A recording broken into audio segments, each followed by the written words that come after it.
Praise be Jesus in heaven.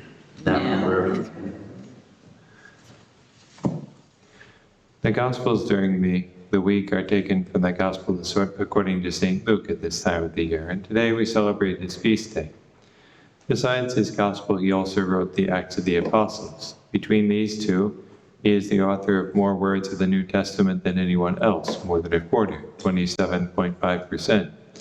St. Paul wrote the most books of the New Testament, but if you add up all the words in his letters, they don't quite total the words written by St. Luke. And also there's a close connection between these two saints, because St. Paul was a faithful companion, or rather St. Luke was a faithful companion of St. Paul. Between the two of them, they wrote more than half of the New Testament. In the first reading, records St. Luke's presence with the apostle during his last imprisonment before his martyrdom. Well, today's Gospel is one of the many passages that are unique to St. Luke's Gospel. Saints Matthew and Mark, together with Luke, of course, tell us about the calling of the 12 apostles, or about the sending of the 12 as well. But only Luke tells us about the sending of the 72, who were given the same mission as the apostles. These collaborators of the apostles are the predecessors of priests, who are the collaborators of the bishops, the successors of the apostles. This has long been the gospel for St. Luke's feast, and it's fitting for a faithful collaborator of the apostle of the Gentiles. It could even mean more than that. St. Epiphanius says that St. Luke was actually one of the 72 sent out by Christ. However, there are signs that that wasn't the case.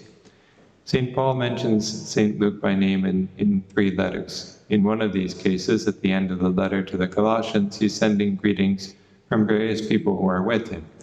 After naming the first 3, he says, "These are the only men of the circumcision among my fellow workers for the kingdom of God." Then he names the others, including St. Luke. So St. Luke is not of the circumcision. That is, he's not of Jewish origin. He's of Gentile origin, and so he wouldn't have been among the 72. This makes him the only evangelist who is not of Jewish origin, and there's a hint of that in his gospel, because he tends to explain Jewish customs more than others do. Where was he from? According to the historian Eusebius, and also some others who wrote Eusebius wrote in the 4th century, Luke was originally from Antioch in Syria. That was the 3rd largest city in the Roman Empire, with a population variously estimated between 100 and 300,000 people. Around AD 45, after the martyrdom of Stephen, there was a persecution, and Christians fleeing that persecution came to Antioch. At first they spoke about Christ only to other Jews, but Antioch was a cosmopolitan city where different cultures met and dialogued, and some of these Christians began to speak also to non-Jews. Soon there was a sizable Christian community in the city, and it's likely that St. Luke was part of it. The apostles heard about what was happening and sent St. Barnabas to investigate. He approved of what was going on, but could see that the community needed a lot of work to mature. In fact, so much work that he would need help. He made a fairly long trip to get St. Paul, and the two of them then stayed in the city a whole year, teaching and celebrating sacraments. Later, St. Paul departed from Antioch on his first 2 missionary journeys. St. Luke accompanied him at least on part of the second missionary journey, which he relates in the first person plural in the Acts of the Apostles. They traveled together by ship from Asia Minor to Macedonia, which is the northern province of Greece. So thus, St. Paul goes from Asia to beginning to evangelize Europe. There they began their work in Philippi. After that, St. Luke goes back to the third person for another 7 years' worth of events. It may be that he was evangelizing independently in Greece in those years, so that he'd stayed perhaps in Philippi itself in order to help the community mature. The next time he uses "we," he's departing with St. Paul from Philippi. There, they made their way down to Jerusalem, where St. Paul was arrested. St. Paul the Apostle then appealed to Caesar, but still spent 2 years in jail before he departed for Rome with St. Luke, who writes everything from that point on in the first person plural. St. Paul was under guard in Rome for 2 years before his case was finally dismissed. During that period, he wrote two of the letters in which he named St. Luke. The third was also written from Rome, but the second time he was in custody there. The third is the one that we had as the first reading. During the first time he was there in custody, he wrote the letter to the Colossians, sending greetings from Luke the beloved physician. And the apostle certainly needed a physician with all that he went through for Christ. He says that 5 times he received 40 lashes minus 1. 3 times he was beaten with rods. Once he was stoned and left for dead. And that's just the list up to 57 AD. He still had another decade to live. But St. Luke is remembered more as an evangelist than as a companion of St. Paul. His praise is in the gospel throughout all the churches. That's a phrase from the second letter to the Corinthians, a phrase which has been traditionally understood of St. Luke. And this understanding that this refers to St. Luke and the gospel he wrote goes back as far as Origen in the 3rd century.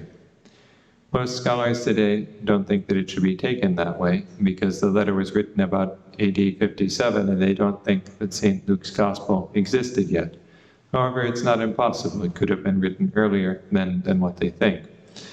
There's no doubt, however, that the preaching of St. Paul and the gospel of St. Luke are very close. For example, if you compare the institution of the Eucharist in Matthew, Mark, Luke, and 1 Corinthians, you find that Matthew and Mark have a very similar account, and then Luke and St. Paul have very similar accounts as well. And so the question is whether this is just because St. Luke was a disciple of St. Paul and learned from him, or also because St. Paul learned from the gospel according to Luke. Because St. Luke did indeed do a lot of research, talking to eyewitnesses to prepare it. And those eyewitnesses had seen things that St. Paul didn't see, because he became a Christian only after Pentecost, several years after Pentecost.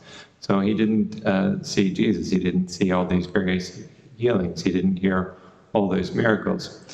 There's even a phrase in 1 Timothy 5:18 that agrees word for word with Luke 10:7, which happens to be part of today's gospel, perhaps not coincidentally. This where it says, "For the laborer deserves payment." So St.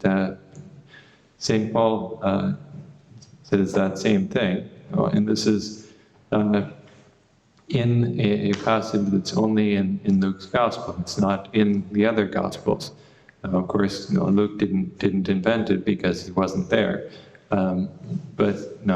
So it's conceivable that St. Paul got this saying from the same oral tradition that was the source for St. Luke.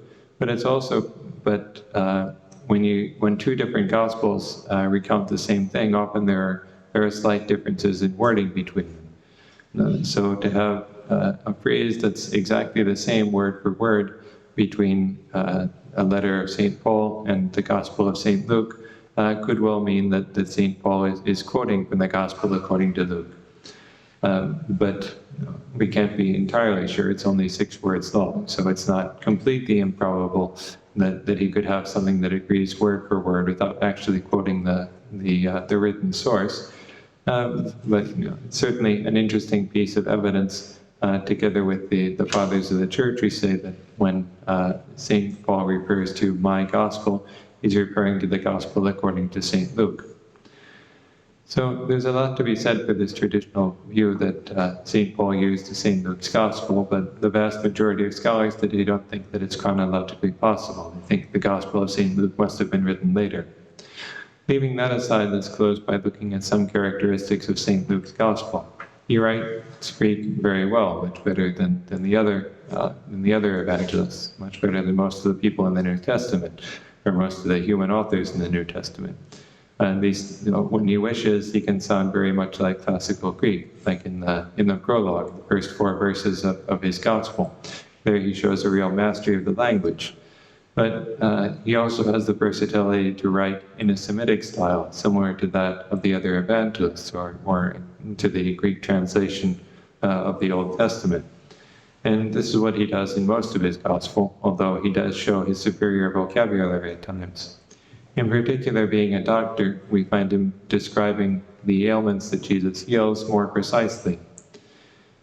He based his work on careful investigation, as he writes in the prologue to his gospel. He talks about eyewitnesses and ministers of the word. Other people have written before him, but now he wanted to write an orderly account for his patron, the excellent Theophilus, so that he might have certainty concerning the things that he had been taught. And so he writes to give us certainty about the things that have been said about Jesus. And he does this by going to speak to eyewitnesses and gathering all the information, looking at what's been written before him, perhaps like the Gospel according to Mark or Matthew or other Gospels that didn't make it down to us. Whether collections of sayings of Jesus or collections of parables that didn't reach us directly, but rather through the inspired Gospels. And so he takes all this information and he puts it down in an orderly account. St. Luke is the evangelist of Our Lady. The Annunciation, the Visitation, the presentation of Jesus in the temple, and the finding of Jesus in the temple are all in his Gospel alone. Without him, there would be no joyful mysteries of the Rosary. In fact, without his Gospel, there would not even be the Hail Mary, because that comes from the Annunciation and the Visitation. So it's very appropriate that his feast falls in the month of the Rosary. In recounting the presentation, he highlights the poverty of Joseph and Mary. The prayer at the beginning of Mass talked about poverty. And he also begins the account of Christ's preaching with a passage from Isaiah that says, "The Spirit of the Lord is upon me, because he has anointed me to proclaim good news to the poor." There's also an emphasis on prayer in the Gospel according to Luke. He is, for example, the only one who tells us that the Transfiguration took place while Jesus was praying. He shows us God's mercy in a special way with the parable of the prodigal son. He also gives us the parable of the Good Samaritan. According to another ancient source, he died at the age of 84. And this according to an ancient prologue to his gospel. And the Church honors him as a martyr. Praise be Jesus and Mary. Now and forever.